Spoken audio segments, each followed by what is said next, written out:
Another top White House official in hot water this morning. That's National Security Advisor Mike Flynn. The Washington Post is reporting that his contacts with the Russians before the inauguration were inappropriate, possibly illegal.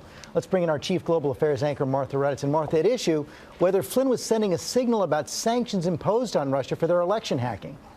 That's the heart of it right there, George. Was the incoming national security advisor telling the Russians not to worry about those sanctions because things would change when Trump became president? U.S. citizens should not be negotiating with a foreign government under law.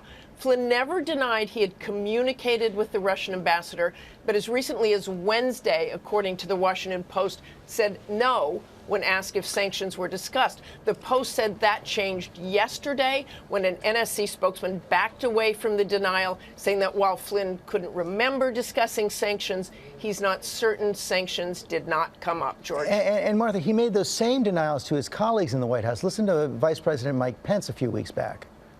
I talked to General Flynn yesterday, and the conversations that took place at that time were not in any way related to new U.S. sanctions against Russia or the expulsion of diplomats. Put the vice president in a tough spot right there, real credibility problem.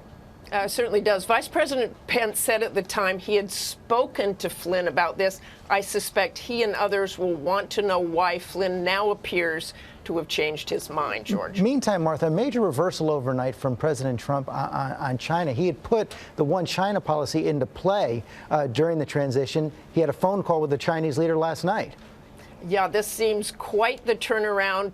The president, of course, making huge waves after his call with Taiwan's president, the first in decades. That angered China.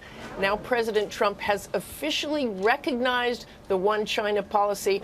I don't think he would have gotten anywhere with China had that not happened, George. Yeah, that was the precondition for more talks. Martha Raddatz, thanks very much.